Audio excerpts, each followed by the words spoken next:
in today's session, I'm going to give you the line-by-line explanation of Macbeth Act 1, Scene 5.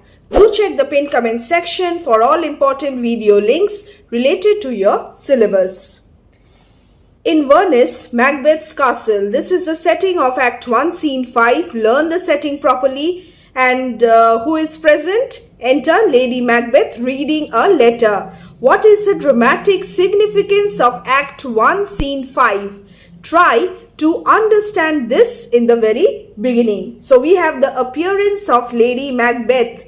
The appearance of Lady Macbeth on the scene makes us realize for the first time that Macbeth is perhaps not the chief protagonist, at least at the beginning of the drama, at the initial stage of the drama. Why? It is doubtful if he could by himself have got over his horrible imaginings and committed the cold-blooded murder of King Duncan. The decisive stimulus, learn this, the decisive stimulus comes from his wife, from her firm resolution, her strong self-will, and her absolute freedom from all superstitious fear. Character sketch of Lady Macbeth is a very important question, long answer question that you must prepare. And here, these points will help you in writing that answer. So, Lady Macbeth is reading a letter. This letter has been written by Macbeth. In fact, it is being reread by her. She is rereading the conclusion of the letter. Another significance of the two characters, Lady Macbeth is certainly the more impressive here. She does not have any personal ambition, but she has the desire to see her husband crowned. She is devoted to her husband and his interests. Macbeth also reciprocates her feelings. So you must learn these points in order to write your answers from this scene. Lady Macbeth, they met me in the day of success. Who is he? Who is me here? Me refers to Macbeth.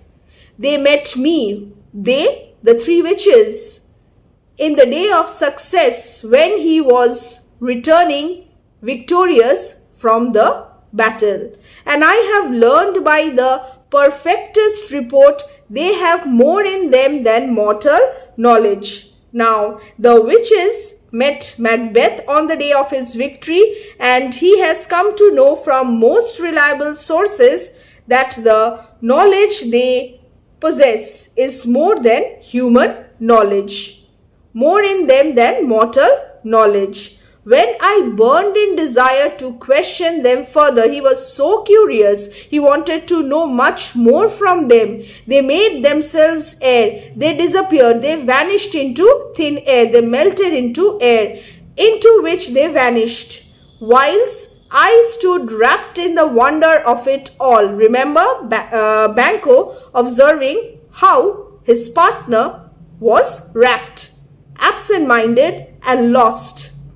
Whilst I stood wrapped in the wonder of it, came missives from the king, who all hailed me Thane of Cawdor, by which title before these weird sisters saluted me. Who are the missives who came to meet him?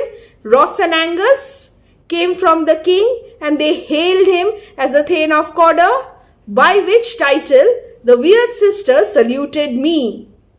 The weird sisters, the second witch, addressed Macbeth as the Thane of Cawdor. And when Ross informed Macbeth that he was the new Thane of Cawdor, this meant the partial fulfillment of the prophecies of the witches, and referred me to the coming on of time with, "Hail, King thou shalt be."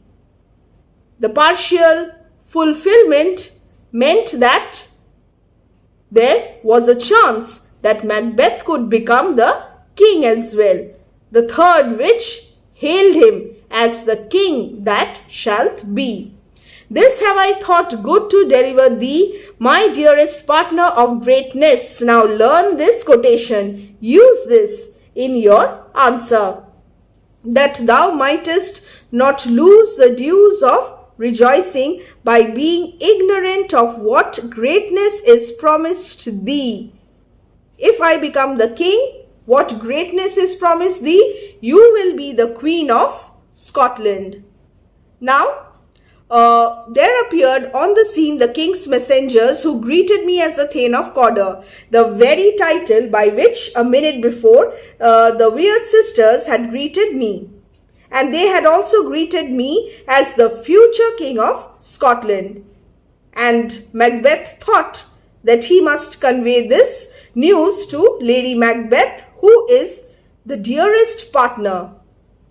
And she must be informed of his greatness so that she may not lose the right to joy due to you by remaining ignorant of the greatness that has been predicted for me. Just think about it in secret, and goodbye for the present. Lay it to thy art, and farewell, goodbye. So, this is a letter. Glamis thou art and Cawdor, and shalt be what thou art promised. Yet do I fear thy nature. Very, very important. This is the impact of the letter on Lady Macbeth. Let us see in detail. What promised? What was promised? Kingship promised by the witches. Yet do I fear thy nature. I have misgivings about your nature. What is the meaning of nature? About the weak nature of Macbeth, his hesitancy. This section is important. Learn this properly. This speech throws light on Macbeth's character. He may not be immediately interested in the murder, and certain amount of mental struggle is foreshadowed. We know that Macbeth has thoughts of murder. We have seen this in the previous scenes. But there are contradictory elements in his nature. And Lady Macbeth here clarifies these. Here Lady Macbeth is speaking to herself. Glamis thou art. You are already the Thane of Glamis by Sinel's death, and you are Thane of Cawdor because of the execution of the treacherous Thane of Cawdor, and shalt be what thou art promised, and you will become the King of Scotland. Yet do I fear, I am apprehensive of your squeamish nature, of your gentle and mild nature. Thou wouldest be great, art not without ambition, but without the illness should attend it. What thou wouldest highly, that wouldest thou holily. What is the meaning of this section? So, according to Lady Macbeth, Macbeth has lofty ambitions that he cherishes in his heart. He wishes to fulfill these ambitions without moving away from the path of righteousness, holily. He cherishes high ambitions, he aspires to the throne, he does not shrink from harboring criminal designs, but he would like to gratify his criminal ambition without soiling his hands with crime. Wouldest not play false, and yet wouldest wrongly win. Thou wouldest have, great Glamis, that which cries. Thou wouldest have what? The crown. That which cries. The object of Macbeth's ambition is personified. You must murder. Thou must do. You must murder Duncan. If thou have it, if you want to have the crown, you must murder Duncan. You must commit regicide. And that which rather thou dost fear to do, then wishes should be undone. Should not be done. Should be left unattempted. Here Lady Macbeth makes a very subtle analysis of her husband's character. Macbeth has high aims, but he shrinks from the means necessary to realize his aims. He is desirous of wearing the crown, but he would not listen to what the crown itself advises him to do. That is, murder King Duncan. Or else how will Macbeth become the king? Malcolm is already the Prince of Cumberland.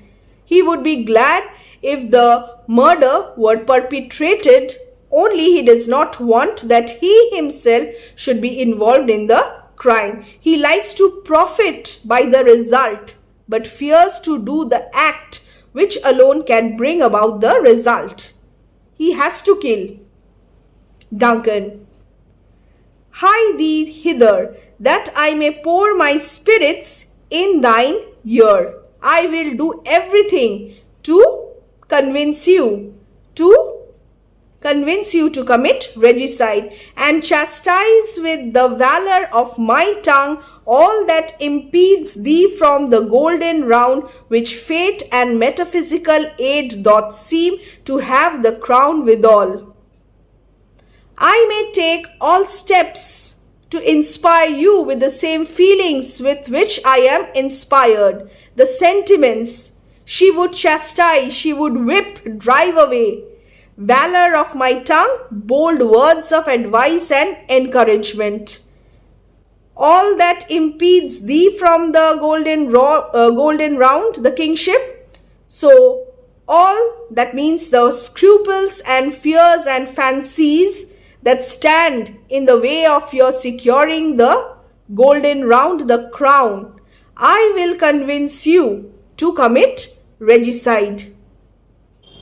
Enter a messenger. What is your tidings? What news do you bring? Messenger, the king comes here tonight.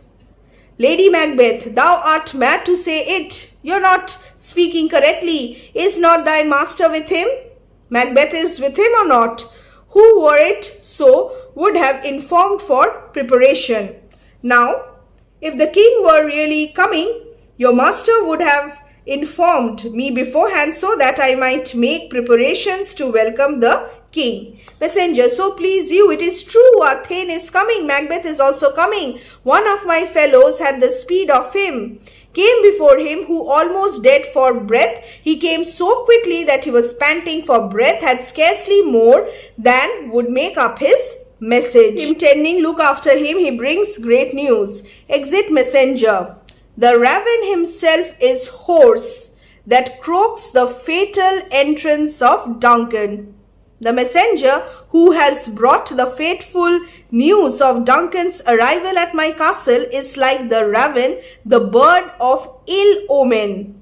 Why is the messenger compared to raven? Raven is a bird of ill omen, for he foretells the murder of Duncan. Come, you spirits that tend on mortal thoughts. She invokes the powers of evil which attend murderous thoughts to take away from her pity and tenderness natural to a woman, to fill her from head to foot with bloody thoughts, so that she is utterly insensible to kindness and remorse, unlike Macbeth, who hesitates, who according to Lady Macbeth is filled with the milk of human kindness.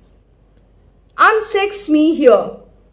Tend on. What is the meaning of tend on? Wait upon. Mortal thoughts, murderous thoughts, deadly, destructive designs. Unsex me. Make my heart as that of the male.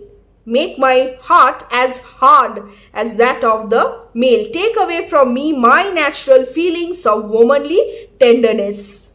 This invocation indicates that she is not really unwomanly. Possibly she touches her breasts here.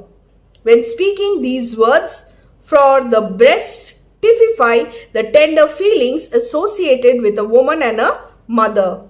From crown, from the top of the head, top full to the brim. And what is the meaning of direst? Most terrible. Cruelty. That is, help me to convince Macbeth to commit regicide. Make thick my blood.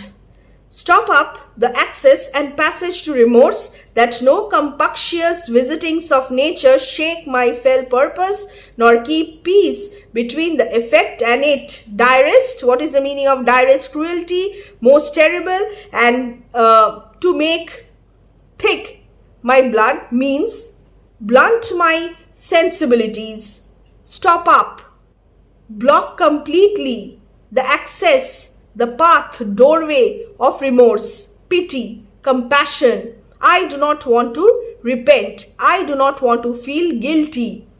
Compunctious visitings of nature, disposing one to pity, producing tender feelings. And visitings of nature, natural prickings of conscience. She does not want to feel guilty. Come to my woman's breast and take my milk for gall, you murdering ministers, wherever in your slightest substances you wait on nature's mischief.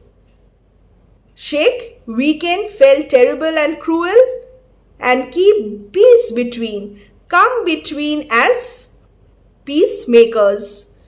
That no compunctious visitings of nature shake my fell purpose. What is the purpose? To convince Macbeth to commit regicide. Nor keep peace between. Do not come between as peacemakers. No natural feelings of pity may intervene between my cruel purpose and its effects. So Lady Macbeth here invokes the spirits of evil that implant murderous motives in human minds to help her in executing her deadly plans. Bereft of all her tenderness as a woman, she desires to be stuffed from head to foot with the utmost feelings of cruelty. Let her normal sensibilities die away so that when she commits the horrible crime, she may not feel the pangs of guilt. And let also the currents of pity that flow in her blood be cut off, blocked completely, for then she will not be stricken with remorse and waver, hesitate in her resolution to commit murder, commit regicide. She is particularly keen that a remorseful conscience might not stand in the way of her achieving the object, kingship for her husband. This is the meaning. Take my milk for gall, suck me dry of the milk of human kindness as though my milk was gall. Turn all that is kindly in me into bitterness. Understood? Murdering ministers, instruments or agents of murder. And what is the meaning of in your sightless substances with your invisible forms? Sightless, invisible, attendant spirits. You wait on nature's mischief. Come thick night and pall thee in the dunnest smoke of hell, that my keen knife see not the wound it makes, nor heaven peep through the blanket of dark to cry, hold, hold.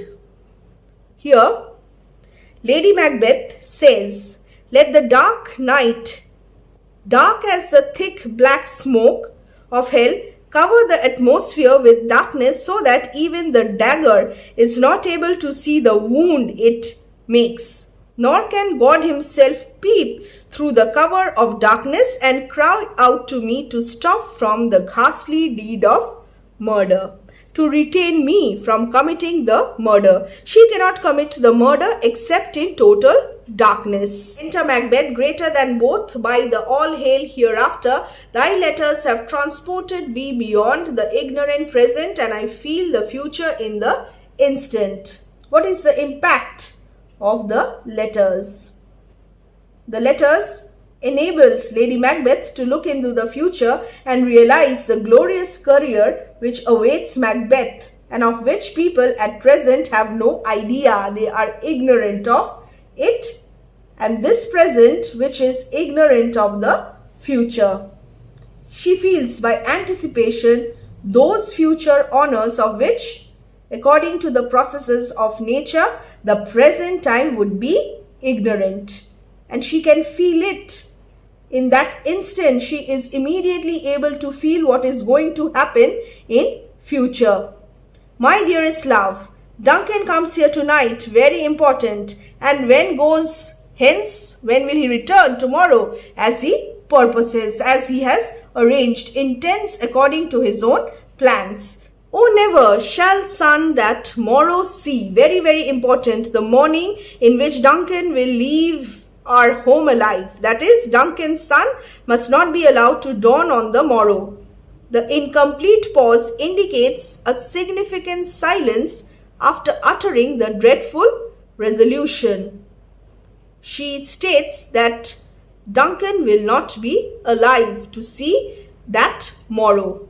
Your face, my thane, is as a book where men may read strange matters, to beguile the time, look like the time, bear welcome in your eye, your hand, your tongue, look like the innocent flower, but be the serpent under it. Very, very important. Learn this section properly.